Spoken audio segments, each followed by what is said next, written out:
family life, you've already made the commitment, then it's too late. It's too late. You're stuck with it. You already made the promise.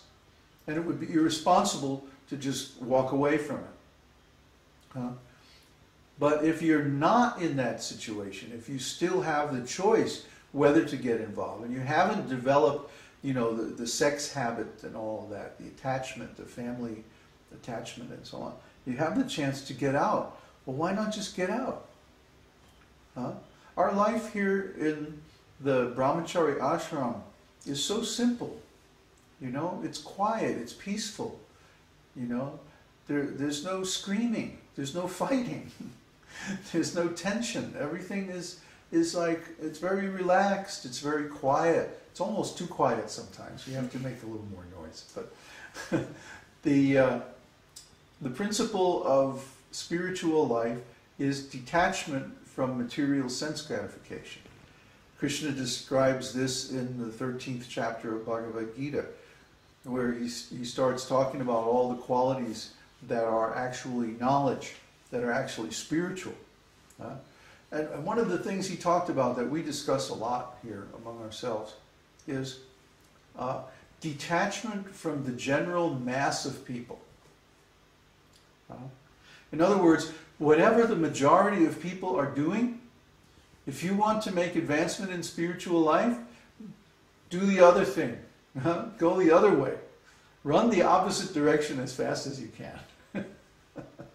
So we see in this material world, everybody, human beings and animals and everyone is trying to get a mate and establish a household and raise a family and have a career and all that stuff. So if this is what the general mass of people is doing, then we should try not to do that. We should try to do the opposite. Don't get married. Don't raise a family. Don't have a career. Don't have an independent existence. But join a spiritual association of pure devotees under the direction of a bona fide spiritual master who are serving God and who are not trying to accumulate all this stuff and everything. And the funny thing is, all that stuff comes anyway. We have friends, we have nice relationships, we have a beautiful home, we have enough material wealth to take care of our needs and so on and so forth, just by Krishna's will. Kṛṣṇa takes care of his devotees. So instead of having to take all this heavy responsibility and this burden of taking care of all these family members and all this stuff and trying to work a career or a job that we don't really care about, we don't really want, but is forced on us by economic necessities and so on and so on and so on. Just give all that up and become a devotee. It's so easy. It's so simple. You know, maybe it's too simple for some people. I don't know. But this is what Kṛṣṇa recommends. So if we're not working, we're not taking care of family, we're not trying to earn money by hook or by crook for sense gratification, we're not engaging in sinful activities and so on. What are we doing? We're inquiring into the absolute truth. And we have quite a expansive program of studies, which I'm going to talk about in a little bit, about our university, that we must search for the Supreme Personality of Godhead. And how are we going to do that? Well, we're going to do it in all circumstances, in all space and time, and both directly and indirectly. Sometimes you see that we're studying the scriptures, or we're chanting the Lord's holy name, kirtan and japa and like that.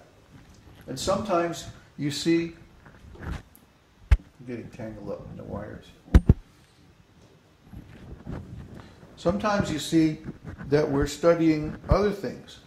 Like Uddhava is studying the stock market and trading. And Kanai is studying art and animation and stuff.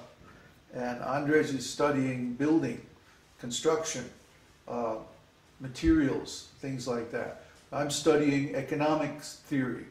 And so many other things that are apparently unrelated to Krishna.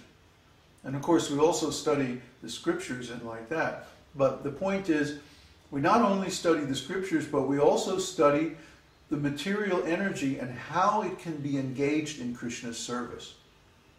We're not studying the material energy to understand how we can benefit personally from it, but we're understanding how we can serve the devotees, how we can serve the mission of Srila Prabhupada, how we can advance the purposes of the Lord in this material world by utilizing his material energy for his service. So this is what Krishna means when he says both directly and indirectly. We have to inquire. Inquire means we study. We ask questions of people who know, who have some experience or some authority in spiritual matters. We associate with other like-minded people, and we apply our intelligence and our work towards generating value that enhances the Lord's mission in this world. If we have money, we should donate the money. If we have skills or talents, we should donate the skills and talents. If we have energy, we should surrender that energy and do some service for the mission. There's so much to do. We literally have to save the world. The world is in tremendous trouble because people are not inquiring. Because they're not inquiring into the Supreme Absolute Truth, they're misled by so many rascals, demoniac forces, and they perform so many sinful activities, and because of that they're suffering.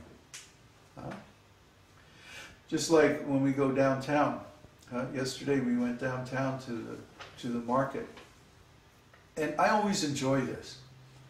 You know, sometimes the devotees are like, why do we have to go to the market? You know, I don't want to go and be around all those materialistic people and all this stuff and bad smells and meat and that, you know. But one very important lesson that we get is that we see how miserable and how dull the people in material consciousness are. I mean, really, they're like the people on the metro, you know, riding in the subway, you know. They're like dog-faced. I mean, they're really like, their faces are just so shriveled up and dried up and dull and dark looking, you know. But the devotees are like unaffected by it, you know. We're riding in the subway, but we're not in the subway. We're thinking of Krishna all the time. So we're happy, you know. And the people in the market, I mean, there's that one guy in the, you know, remember that herb store where we bought all the herbs and the grains? We have a stock of grains that's for 6 months, you know, something. And we bought all this stuff. And there were 4 strong guys down at this herb store getting all these big bags of stuff, and then we took them out to the taxi and like that. So this guy, he's there every day of the week in his herb store. You know, and all day, day after day, week after week, year after year, measuring out little bags of herbs and grains and stuff, you know, for his customers. This is his life. This is all he does, you know. And he's a little bit intelligent because he's like a Vaishya. He's the owner of the store. But the guys that work for him, I mean, they're just like dogs. They're so dull, you know. You know, they're like almost completely inarticulate, you know. You want, okay. You know, very, very, you know, basic mentality. And these people, this is their whole life. They do this day after day. It would drive me crazy. I couldn't do it. You know, I won't do it. I haven't done it. I never will do it. But what they're doing is they are trying to work within this materialistic system. And they're not inquiring into the absolute truth. Because they're not inquiring into the absolute truth, there's so many things that are hidden from them. And their whole existence is within this material illusion. That, oh, I have to work very hard. The only enjoyment I can get is a little family life, a little sense gratification. And other than that, you know, life is so hard, and I have to suffer so much, and work so hard, and be in the middle of this big, you know, crowded marketplace, and do all this stuff. it's no wonder they look depressed, huh? Because they are. They're very sad. The soul is not meant to exist in that realm. The soul is not meant to be identified with a piece of flesh, a material body. The soul is meant to inquire into the absolute truth and to come face to face with Kṛṣṇa, with God, and to have a beautiful, loving service relationship with God, which we can have anytime, any place, anywhere, in any condition of life, simply by wanting to. And our disease is the fact that we don't want to. We don't have this desire to have a beautiful personal relationship with Kṛṣṇa. Just like last night, we were talking about this wonderful book, The Practice of the Presence, by Brother Lawrence. Look it up on the internet if you get a chance. The Practice of the Presence by Brother Lawrence. It's about this